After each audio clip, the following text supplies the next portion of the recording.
Tignan nyo guys kung gaano kalinaw. Parang Gatorade yung tubig.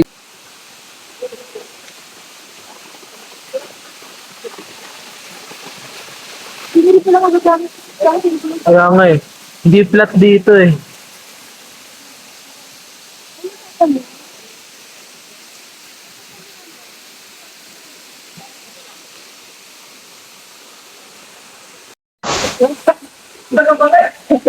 Ako, sulit guys. Tuig! Parang mag-yelo yung tubig. Titikman mo yung tubig. Tignan mo ako. Kung falls naman tayo, yung freshwater, malamig at napakalinis ng tubig dahil galing lang naman to sa taas ng bundok. At syempre, yung caring-carry dayuhin ng buong pamilya o mga tropa. Bumiyahe kami from GMA Cavite ang alas 9 ng umaga hanggang Los Baños, Laguna. Hello guys, nandito na kami sa May Los Baños.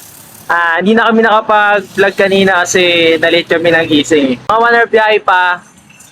Kaya malapit na tayo sa Bucal Falls sa May High Laguna. Let's go! 2 hours away from Los Baños, Laguna hanggang dito sa may kanto ng signage na papasok dito sa Bucal Falls. At 6 minutes motorcycle drive galing dun sa kanto hanggang dito sa may entrance ng Bucal Falls. 30 daw life best guys. Tas 30 lang ang entrance dito sa Bucal Falls. And 300 pesos dun sa tour guide sir na. 300 pesos guys, tour guide. Good for 4 to 5 person. So pag lumagpas, yan, another bayad. Yan, sulit naman. Bali nakabayad na tayo.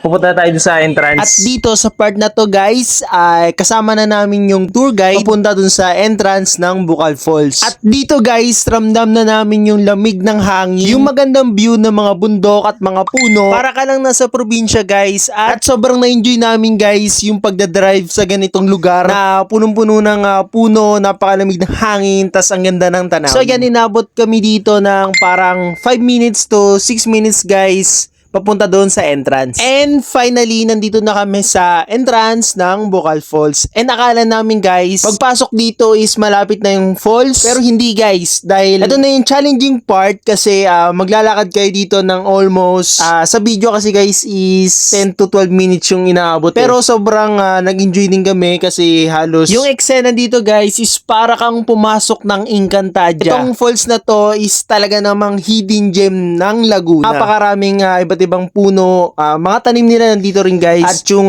daan na pababa, paakyat, pababa, paakyat. At gusto kong i-share sa inyo guys yung experience namin para kapag kayo na yung pumunta is ready kayo. Bali, ayun yung pinaka-purpose netong full video na ginawa ko. At don't worry guys, dahil hindi naman kayo pababayaan ng tour guide, at hands-on lahat ng mga tour guide dito. Tips nga pala guys, wag na kayo magdala ng maraming gamit. Ang dali nyo lang is yung cellphone, wallet, mga pagkain nyo. Sa tubig, walang problema kung hindi ka maarte guys. Meron dito nga malinis na tubig na galing sa taas ng bundok na iniinom ng mga tao dito. At sa pagkain guys, mas okay na naka lunchbox na siya or yung mga disposable na lagayan para hindi mabigat at wala kayong masyadong maraming dalahin pa. At syempre, please lang guys, wag po tayong magkalat. Lahat ng kalat na iniwan natin o dala natin ay kunin at dali natin guys pabalik dun sa may pinaka barangay nila. Diba? Di mababayaran guys yung saya nung na-experience nyo dito.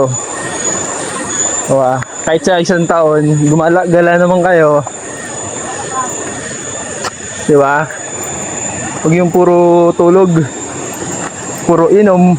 At kung napanood mo itong video ko, kapag nadaanan mo itong unang tulay na ginawa nila, bubungad agad sa inyo yung ibabang part ng falls. Dito pa lang sa part na to ay sobrang excited na kami. Sobrang peaceful at sobrang satisfying sa tenga ng pag-agos ng tubig at yung ingay ng mga ibon. Ayun yung panimula guys. Wala pa tayo dito sa climax. At ito naman yung pangalawang tulay kung saan lahat ng pagod nyo ay mawawala dahil finally nakarating na kayo at masisilayan at may experience nyo na ang ganda ng Bucal Falls.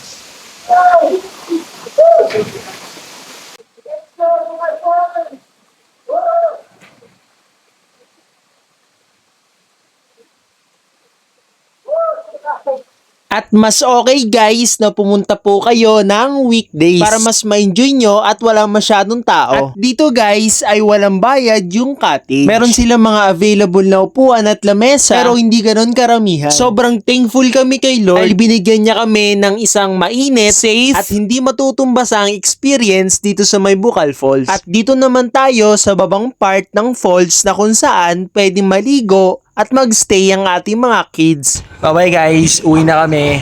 So, uwi na kami to Cavite at sobrang worth it. Try nyo dito guys sa Bukal Falls. Let's go! At ang total ng lahat ng nagastos namin, 400 pesos sa gas, balikan, 30 pesos sa entrance, 30 pesos sa life vest, 300 pesos sa tour guide, na good for 5 packs, at more or less 500 pesos sa pagkain.